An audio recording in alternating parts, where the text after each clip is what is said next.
Itong tula na to, actually kakayari ko lang itong tula na to, fresh pa. Kasi yung sugat, fresh pa.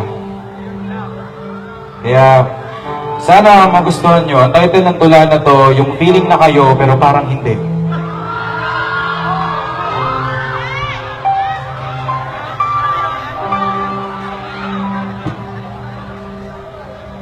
Feeling. Ito, yung salita na pwede mo nang ihalin tulad sa pagka-assuming. Pero, itong feeling ko na to, Jack, ako'y sigurado. Kasi itong feeling na to, malakas sa akin ang dating. Lahat ng aking daing, hinanaing, lahat ginawa ko upang ang yakap mo'y manatili sa aking feeling. Kasi feeling ko nawawala na yung tayo. Alam mo yung feeling na kayo, pero parang hindi. Alam mo yung feeling na meron kang bubblegum na kahit wala na yung tamis, minunguya mo pa rin.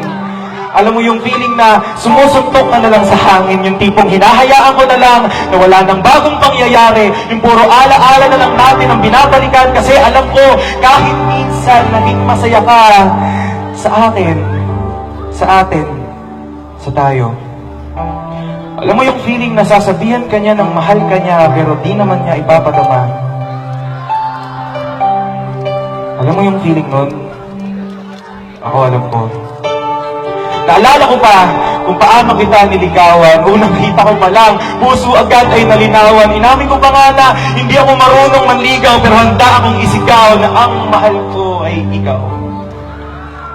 Naalala ko pa nung unang beses mong sinabi na mahal kita, pero mas naaalala ko nung unang beses mong sinabi sa akin na mahal din kita. Naalala ko pa nung sinasabi ko sa sarili ko na kaya mo pa ba?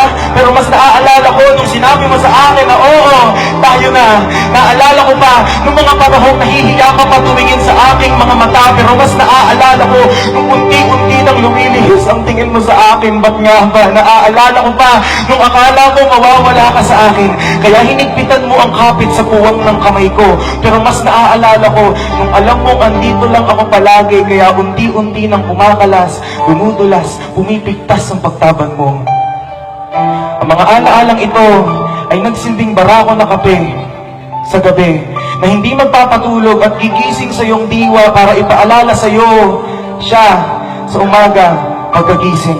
Na tila naaalimpungatan sa ilusyon ng relasyon, na di maramdam-ramdaman kung mayroon nagtatanong, kahit alam na ang sagot sa tanong, kung may tayo pa nga ba, kung puro label lang tayo at nawala na mismo ang nilalaman, kung puro sa mahal kita na lang ibabase, kung puro sa pagbibilang na lang ng araw, dahil baka tayo'y tumagal, baka sakali, sinasampal ang sarili para magising sa panaginip ng kasiyahan, gigising para harapin ang realidad ng lungkot. Kahit punong-puno ng takot, kahit ang salitang tayo ay parang turumpo sa kapatagan ng walang kamalayan, patuloy na iikot at iikot. At ako ay patuloy na umiikot.